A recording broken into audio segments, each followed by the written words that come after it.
안녕하십니까. 이리온 리서치입니다.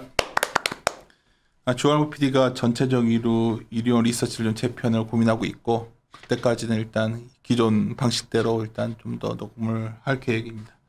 오늘 신중호 팀장이 매주 하는 그 주간 라이브 했고, 저랑은 하는 올해 첫 리서치인데, 아침에 그 커머더티 매주 나오는 주보 갖고 들었어요. 결론이 뭐예요? 이 내용에서 말하고 싶었던 게 뭐예요?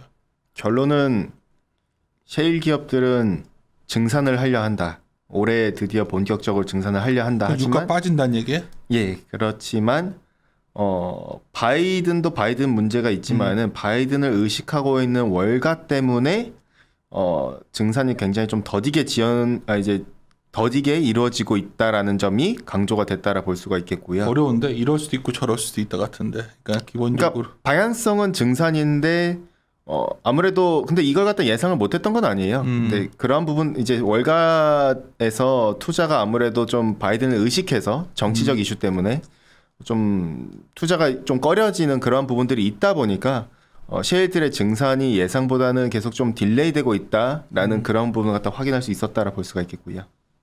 근데 뭐 지금 시작하기 전에 올해 연간으로 놓고 보면 지금 계속해서 작년에 이제 이런 커머더티 가격 상승이 비용에 좀 압박으로 왔었잖아요. 예. 2020년 딱 봤을 때는 어때요? 전 이제 전망도 썼었지만 오히려 가격 측면에서는 좀 조정을 갖다 받지 않겠는가 이렇게 좀 보고 있고요. 일단 그렇기 때문에 조정을 받아도 레벨이 있을 거 아니에요. 조정받은 레벨이. 그렇죠. 일단은 뭐 사실 전반적으로 볼 때 메탈 시장만 보더라도 최소 못해도 한 10%의 조정은 필요하지 않겠는가라고 보고 있고요. 원자재 전체로 본다면은 상고 하저의 방향성을 갖다 보는데 유가 같은 경우에도 마찬가지로 여전히 상반기 때는 상승할 수 있는 추가적인 여력들이 많이 남아있지만은 하반기 때 같은 경우에는 지금 여기서 대략 한 지금 현재 뭐 이 같은 70불대 레벨이 조금은 70불대 초반대나 내지는 60불대 후반대로 좀 진정돼야 되지 않겠는가라고 좀 접근을 갖다 하고 있고요. 그냥 내 말 궁금한 거는 유가가 안정되면 물가에 대한 우려도 좀 진정되는 걸 보는 거죠. 우리 전체적인 뷰는. 예, 맞습니다. 그렇기 때문에 물가에 있어서 뷰 역시도 사실 물론 이제 역기저에 노출되는 부분이라던가 그런 부분도 있고 감안을 해야 되고 가격들이 전반적으로 디맨드가 예상보다는 조금씩 약해지는 부분들 갖다 감안을 한다면은 결국 경기의 사이클만 놓고 본다면은 유가나 이런 전반적 원자재들도 둔화된다면은 물가 역시도 마찬가지 선상을 그리겠죠.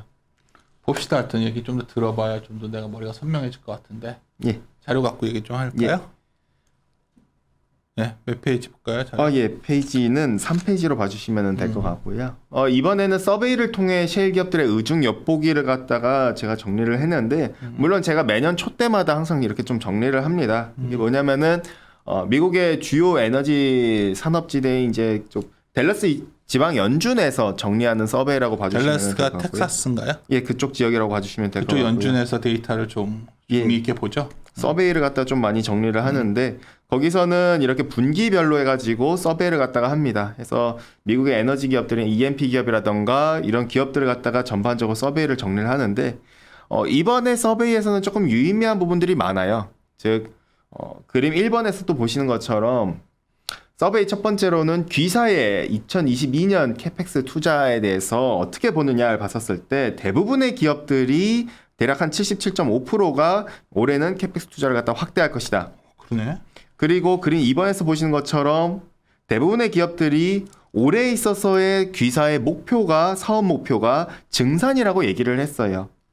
그러면은 이제 앞으로 그동안에는 이전에 서베이에서는 뭔가 주주 배당 중심으로 주주한테 절대적으로 의존하는 또는 이자 상환이라든가 이러한 구조로 셰일들이 영업을 갖다 계속 운영을 했다면은 이번 같은 경우에는 조금 올해 같은 경우에 색깔이 바뀌었다.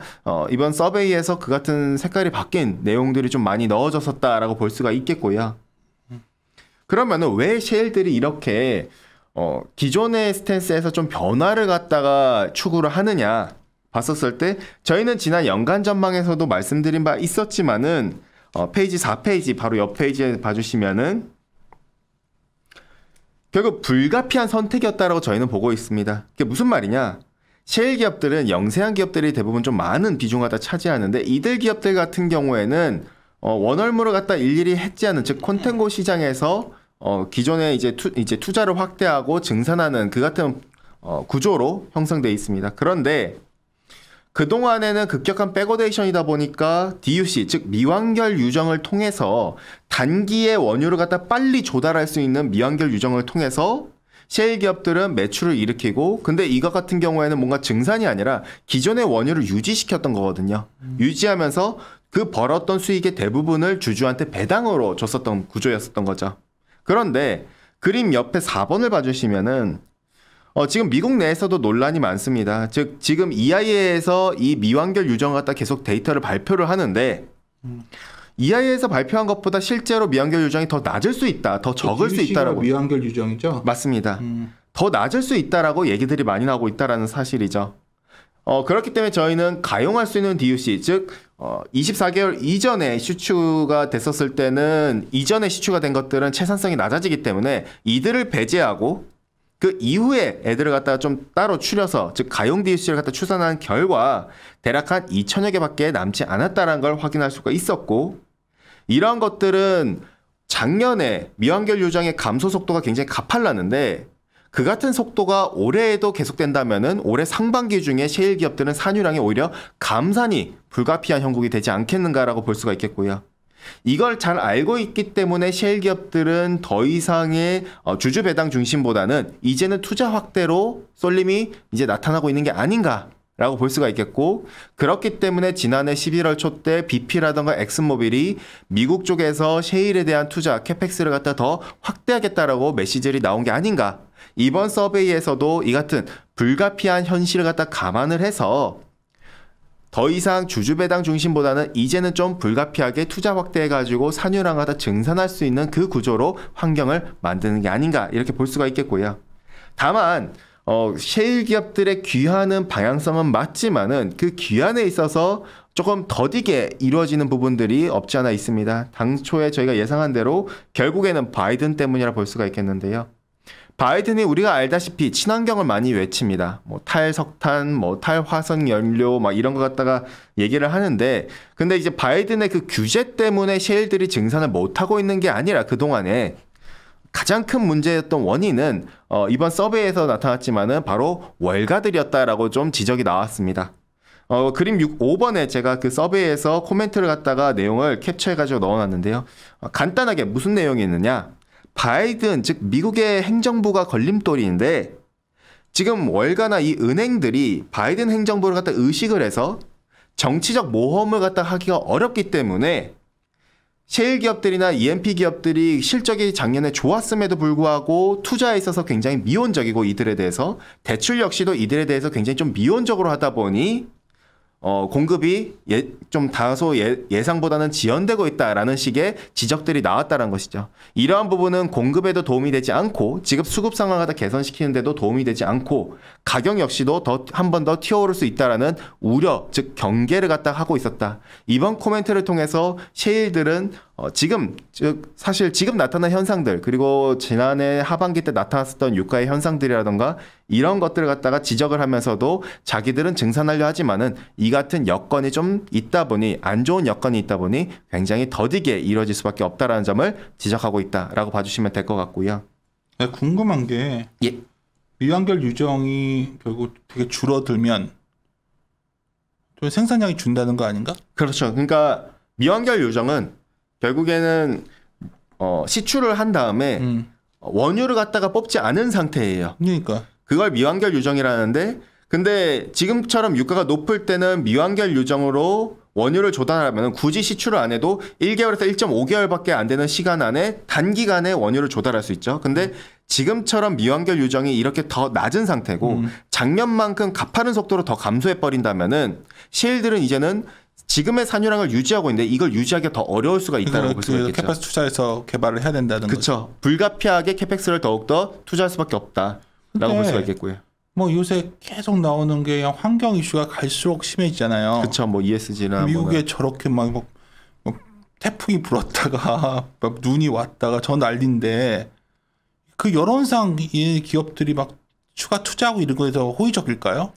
그러니까 그것 때문에 사실은 자금 조달하기가 상당히 어렵다라는 그러니까. 식으로 지적이 됐더라고요. 그래서 뭐 셰일 기업들이 이번에 서베이에서 뭐 추가 자본을 갖다가 확보하기 위한 방법을 강구한다라던가 이러한 부분들이 얘기가 나왔는데 뭔가 자체적으로 자금 조달하기가 어려운 부분들의 이러한 기업들은 좀 그러니까 은행들한테 계속 대출 갖다 했었던 왜냐하면 이게 기업들은 매크로하게도 중요한 이슈가 되는 게 그런 투자가 돼서 이게 늘리고 하면 이게 투자 사이클이 오는 건데 그것도 될 수 있고요. 그렇죠. 예. 근데 이제 문제는 환경 이슈가 올해 굉장히 선거들도 있다 보니까 예.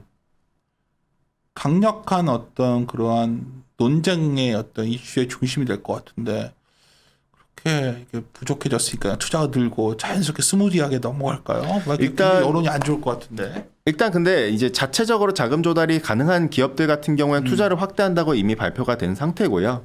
근데 이제 큰 기업들이잖아. 그쵸. 그게 여건이 안 되는 기업들 같은 경우에는 투자를 받던가 대출을 갖다 확대하던가 해야 되는데 그게 여건이 안 되다 보니 좀 이 같은 좀 상이한 그림들이 나와주고 있다라 보고 있고요. 그러니까 그 최재현이 형 유가 때문에 우리가 지금 얘기하는 거야. 유가가 올해 굉장히 높게 유지가 되면 소위 인플레 우려는 조금 사그라들기 힘들단 조금 더 말이야. 연장될 수가 있겠죠. 조금이 아니라 상당히 머리 아파지는 거지. 그쵸. 왜냐하면 예를 들어서 뭐 기고도 사라지는데 예.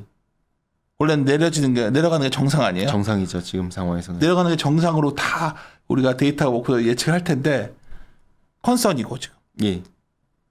아닐 가능성이 항상 시장에서 기회가 생기는 거란 말이야. 변화가 생기는. 그렇죠. 그래서 제가 이 그 유가 상승률을 갖다가 EIA 전망치랑 같이 비교해서 봤었을 때 8월 달에 한 번 더 물가 상승이 한 번 더 튈 수 있다라는 가능성이 지표상으로 나오더라고요. 근데 만약에 정말 물가 압력이 한 번 더 심하게 나온다면은 근데 디맨드는 꺾이고 있는 상황에서 그렇게 된다면은 별로 딱히 좋지가 않은 그림이니까요. 내가 누구 자료 보고 한 게 아니라 최재형 연구원 자료 보고 한 거야. 다음 페이지에 이제 타이탄 석유 시장 설명을 해줬단 말이야. 그렇죠. 왜냐면은 얘기를 해주면 아직까지는 여전히 사우디 주도의 시장이고 여전히 공급은 타이트한 상황은 맞으니까요. 그러니까 이 얘기를 해주면은 나는 유가가 생각보다 올해 상당히 고공권을 유지하는 거 아니야? 이런 의구심도 드는데 아닐까요? 사실 뭐 저도 그렇기 때문에 일단 물론 지난해 좀 수정 전망 갖다 했었지만은 그렇기 때문에 올해에 있어서 상반기 같은 경우에는 그래서 유가가 조금은 버틸 수 있지 않겠는가라 볼 수가 있겠고요. 아마 하반기 같은 경우에는 디맨드가 위축되는 부분이나 이런 걸 좀 감안해야 되지 않겠는가 정도로 볼 수가 있는데요.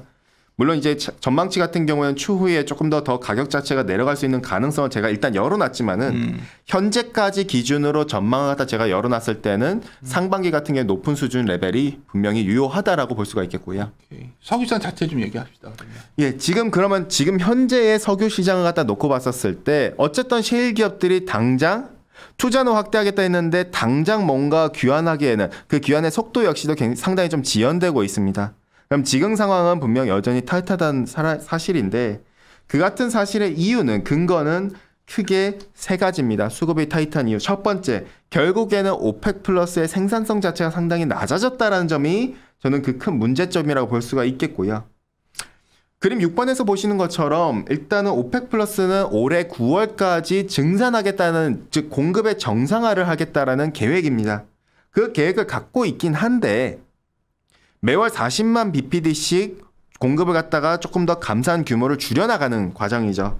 그런데 실제로 이 공급의 정상화가 제대로 되고 있는가?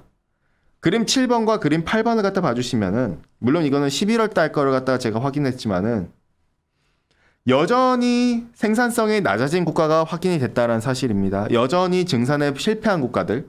그리고 오른쪽 차트에서 보시는 것처럼 8번에 생산 한도와 비교했을 때도 증산이 미달한 국가들도 존재했다는 사실이고 특히나 40만 bpd씩 늘려나가야 되는데 52만 bpd가량을 갖다 미달을 했다는 사실이고요.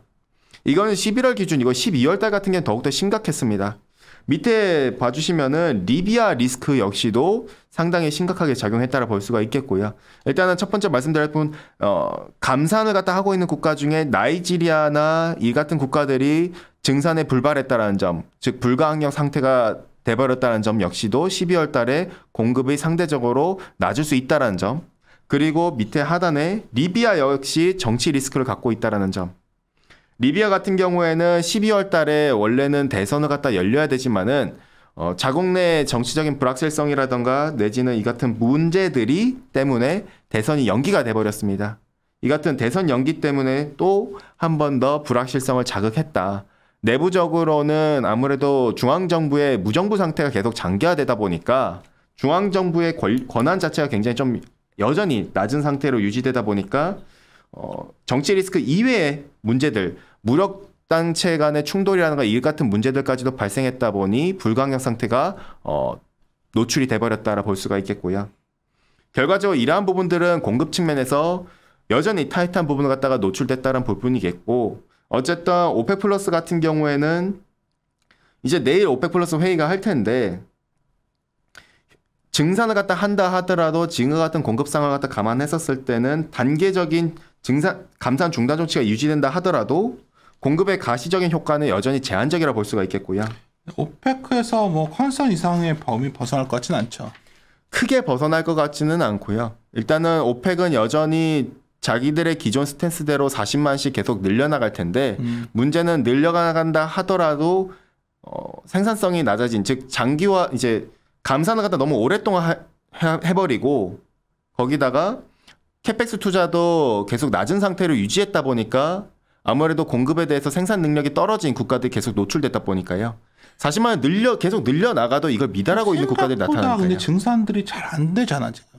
잘 안 되고 있죠. 그러니까 원래는 딱 하면 증산이 확 늘어날 것처럼 했는데 그것도 천천히가 물어보는 거야. 이게 왜 잘 안 되는 거야. 일부 산유국에 지금 국한되고 있고요. 예를 들어서 사우디나 UAE나 러시아나 이런 나라들 이외의 국가들은 채산성이 상당히 좀 내려간 상태고요. 내가 봤을 때는 나머지 나라들은 쉽게 증산하기가 쉽지 않은 것 같은데 여러 상황이. 그쵸. 이유는 내가 뭐 노후화된 거예요? 뭐예요? 왜 그런 거예요? 일단 나이지리아는 지금 얘기가 나오기로는 노후화 얘기가 계속 그러니까 나오고 내가 있고요. 그걸 봤어 기사를. 예. 그랬더니 우리는 되게 뭐 오펙에서 증산 결정을 할 수 있는 건 줄 알았더니 보니까 지금 상황이 주요 핵심 국가들 제외하고는 상당히 어려운 상황이죠. 아니 난 이제 첫날이니까 이제 다시 한번 우리가 이리온의 생각을 함께 고민하는 주제를 던져야 되는데 그냥 신문 기사 나온 거 그대로 읽지 말고 서로들. 그러니까 지금 고민은 이게 뭐지? 증산한다고 해도 실제 증산은 따르지 않잖아요. 그렇죠.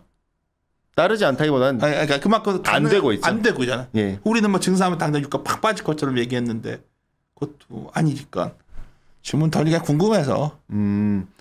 일단 해소되는 문제예요. 이거는 별 문제는 아니야. 문제가 되죠. 왜냐하면은 그치. 유가 자체를 갖다가 내려가는 속도가 더 더딜 수 있다라는 점을 갖다 그치. 계속 확인시켜주고 있는 부분이니까요. 그래서. 근데 저는 사실 이 같은 문제도 문제지만은 저는 분명 지난 12월 초 때쯤에 12월 초 때인가요? 정확히 기억이 잘 안 나는데 유가가 한번 10월 달인가요? 충격에 노출될 거라고 말씀을 드렸었잖아요. 왜냐면은 코로나 확산세가 다시 또 올라오고 있고 그러면 유가는 한 번 더 조정해야 된다는데 실제로 조정이 받았고 근데 앞으로 봤었을 때 한 번 더 상승할 여력이 있다라고 봤었는데 지금 본다면은 마찬가지로 오미크론 역시도 이 확산세 자체가 어쨌든 정점이 보이는 시기가 있을 테고 계절성을 갖다 지금 계속 뚜렷하게 나타내고 있기 때문에 그럼 못해도 올해 1월이나 2월 달 때쯤에 코로나 확산세가 정점을 갖다 도달한다면은 그럼 유가 역시도 여기서 다시 또 추가 반등의 여력이 또 남아있을 수 있고 공급 자체도 이렇게 여전히 타이트한 상황인데 여기서 확산세가 한 번 더 정점을 찍는다면은 수요에 대한 반등 가능성 때문에 한 번 더 튀어오를 수 있는 그 같은 가능성 역시도 배제해서는 안 된다라고 볼 수가 있겠죠. 이게 정점 찍고 내려오면 수요가 느니까 공급은 타이트한데 수요까지 들면 유가 올라간다. 그렇죠. 왜냐면은 그 다음 페이지 7페이지에 제가 차트를 넣어놨지만서도요. 그림 12번을 봐주시면은 사실 나 이 그림 갖고 오늘 얘기 좀 하고 싶은데 오케이. 오미크론 13 얘기하려고 했는데 오케이. 예, 12번 먼저 봐주시면은 오미크론 영향 때문에 재고 감소 속도가 분명 두달된 건 맞아요. 그리고 델타의 신규 확산 속도도 분명 영향을 갖다 노출됐었으니까요. 10월 달에. 그러다 보니까 계절적으로도 디맨드가 크게 높지 않은 계절성이다 보니까 지금 상황은 그 상황에서 오미크론 때문에 부분적 락다운에 또 들어간 국가들이 발생하다 보니 디맨드가 빠진 부분들이 확인됐었죠. 근데 중요한 점은 밑에 그림 13번을 봐주시면은 어쨌든 저는 계속 말씀드리거든요. 코로나는 지금 계절화됐다 이미. 그러니까 코로나가 엔데믹이 된 거야 엔데믹이. 그렇죠. 그러면 코로나가 계절성이 이미 확인이 됐기 때문에 그 말즉슨 작년에도 그랬지만은 1월이나 내지는 2월 달에 코로나 확산세가 다시 또 정점을 보이고 둔화되기 시작한다면은 유가는 그럼 또 한 번 더 이제 추가 상승이 가능하다라고 볼 수가 있거든요. 그렇기 때문에 저희는 여전히 상반기에 있어서는 약간 좀 경계가 계속 필요하다라고 말씀을 갖다 드리고 있는 부분이겠고요. 여전히 공급도 타이트한 상황인데 거기다가 확산세가 지금 계절성에 노출된 이 같은 코로나라는 계절성에 노출된 유가가 한 번 더 튈 수 있다라는 그 가능성을 갖다 우리가 좀 경계가 필요하다라고 말씀드릴 수가 있겠고요. 왜 이리 제가 두서가 없는지 오늘. 뭘 두서 없어. 내가 말 껴서 그러나 보다. 아니야, 유가가 올해 굉장히 중요한 변수 같아서 유가가 안정돼야 물가가 안정된다는 얘기니까 지금. 예, 그렇죠. 근데 이제 어쨌든 물가가 안정된다라는 저희 하우스의 기존 뷰 하에 저 역시도 유가가 상고하저라고 계속 말씀을 드리고 있는 부분인데 그리고 엽기적으로 노출이 될 테니까요. 근데 모르겠어요. 일단 만약에 지금의 유가가 저희 쪽 하우스의 예상과 다르게 벗어나 버린다면은 그거에 대해서는 신용팀장 자체가 잠깐 얘기를 했는데 그럴 가능성도 충분히 시나리오에 넣고서 좀 생각해 보라고 했어요. 그렇죠. 이제 그렇게 된다면은 어노멀리가 형성된다면은 원자재가 한 번 더 그럼 또 갈 수가 있겠죠. 그러니까. 왜냐면은 결국에는 저희가 이번에 좀 준비하고 있는 제가 데이터를 갖다 넣어놓은 게 있는 게 과거 1974년도부터 지금 현재까지 물가가 2% 인플레이션이 2% 이상이 높아졌었을 때 어떤 자산군들이 퍼포먼스가 가장 좋았는가를 제가 쭉 살펴봤는데 기간대별로 결국에는 원자재랑 금이더라고요. 금이 작년에 좋았던 거 알아요? 작년은 그렇게까지는 좋지는 못했어요. 꽤 좋았던 걸 하반기에 좋았던 거. 근데 이제 그 전년도에 상당히 좋았고 그랬나? 2000년도에 2020년에 근데 전년도 같은 경우에는 비트코인이라는 경쟁자가 있다 보니 좋았지만 예. 금도 나름 괜찮지 않았냐는 거지 아닌가? 그냥 보합 수준이죠 거의. 근데 잘못 바꾼 거다. 근데 오히려 원자재가 퍼포먼스가 상당히 좋았었고요. 그러면 오늘 이제 유가는 이 정도 얘기했고 커머디티 포트폴리오 매주 얘기해 주잖아요. 예. 근데 연말 12월 마지막 주에 내가 이제 뭐 여러 가지 제가 회사를 안 나왔잖아요. 그러면서 이거 좀 보다 보니까 의외로 커머디티 가격이 올라온 것들이 꽤 있더라고. 예, 굉장히 좀 단단한 것들이 많이 있습니다. 왜 그랬던 거예요? 거의 연말에 비수 그때는 좀 조용할 때 아닌가?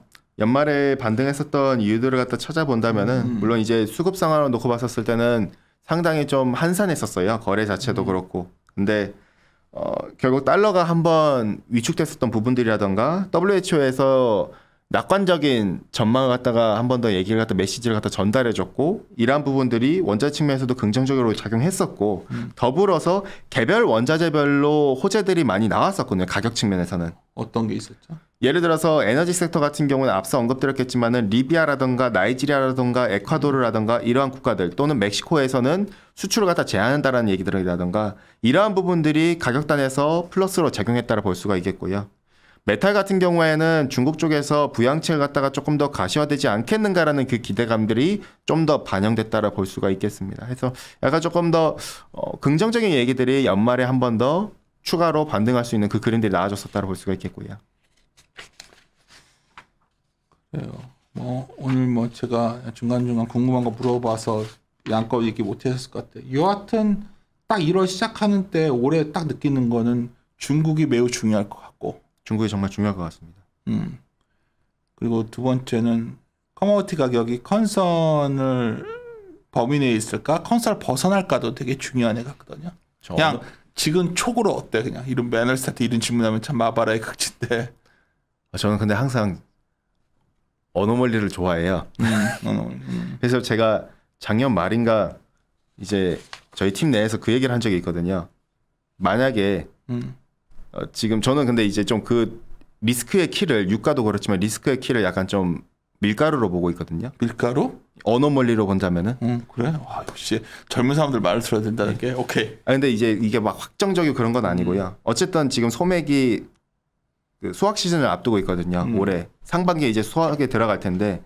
근데 작년도에 비료 가격이 날아갔었던 거를 아직까지 곡물 가격대 제대로 반영을 못 하고 있어요. 왜냐면은 어쨌든 곡물은 원자재 내에서 가장 후행적인 자산이니까요. 그러면은 올해 있어서 수확 시즌을 앞두고 있는데 문제는 제가 책에도 적어놨지만은 이 중동 국가들이거든요. 중동 국가들의 주식이 소맥 밀가루잖아요. 근데 제가 정말 사이비 같긴 하지만 이렇게 얘기하면은 마바라 같긴 하지만은 리비아의 이게 아랍의 봄 때 원인이 민주화가 아니라 밀가루였거든요. 왜냐면은 주식인 밀가루가 그 당시 때 에그플레이션 때문에 급등을 해버리면서 주식인 먹을 게 없다 보니 실업률도 높은 상황에서 물가가 높다 보니 결국에는 봉기를 하게 된 것이고, 리비아 같은 경우에도 이게 정권의 붕괴로 연결되면서 결과적으로 유가가 그때 급등했었던 사태가 나타나고, 미국 같은 경우에는 전략 비축률을 갖다가 불가피하게 방출했었던 사건이었었거든요. 그러면은 제가 볼 때 어노멀리긴 하지만은 이 같은 좀 가능성, 그렇게 되면 유가가 한 번 더 튈 수 있다라는 좀 에그플레이션에 의한, 다른 말로 밀가루가 튄다는 얘기는 다른 말로 물가를 되게 자극하는 얘기인데. 그렇죠. 그렇기 때문에 저는 이게 확정적이지는 않지만은 그 얘기를 제가 팀 내에서 계속 그 얘기를 해봤었어요. 싫어할 텐데, 왜냐면 필수 소비도 괜찮다고 얘기하고 있는데 밀가루 가격이 오른다면 그것도 어그러지는 건데. 그래서 제가 이제 좀 저는 상반기 때 곡물이 더 추가적으로 상승할 거라고 보고 있긴 한데, 지금 현재 밀가루 가격이 아랍의 봄 때 수준만큼 거의 근접하고 있거든요. 그래요? 그렇기 때문에 저는 상당히 좀 걱정되는 부분이라고 제가 계속 얘기는 하지만은 좀 모르겠어요. 일단 아직 하우스 내에서는, 팀 내에서는 아니, 그러지 말고 앞으로는 의견은 과감하게 얘기하고, 뭐 그거는 그다음에 시장은 어떤 뭔가 우리의 생각하지 못했던 곳에서 큰 기회가 오거든요. 그래서 올해 그 주제가 두 개가 중요한 것도 재밌는 아이디어인 것 같은데, 그럼 뭐가 좋을까? 그렇게 되면 원자재는 다 좋죠. 그럼 원자재가 좋은 거예요? 왜냐면 어쨌든 물가 원자재가 모든 게 포함된 ETF가 있어요?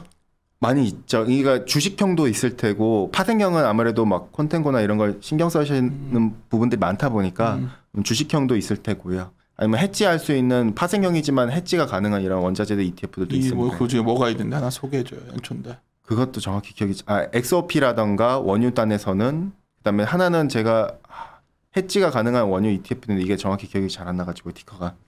그건 커머디티 좀 섞여 있는 걸로 해야 될 것 같아요. 커머디티별로 가격의 퍼포먼스를 봤더니 굉장히 다르더라고요, 작년 거. 그렇죠. 원자재별로 다르고.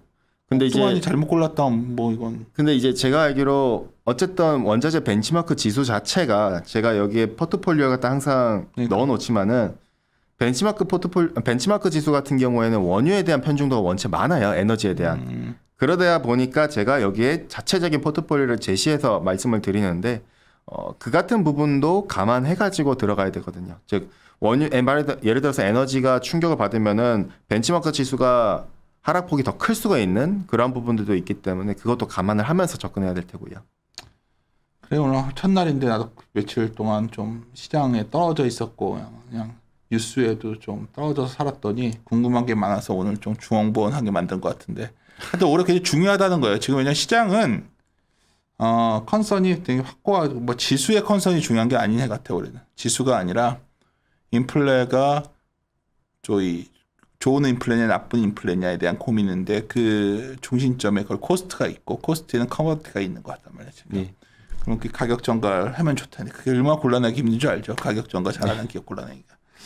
그래서 이 부분을 계속 신종호 팀장이랑도 얘기하고 있는 중인데, 하여튼 중국 관련된 것도 중국과 미국 사이는 갈수록 나빠지는 것 같아요. 하여튼 뭐 좋아진다는 이슈가 나와도 사실 믿을 수가 없어가지고요.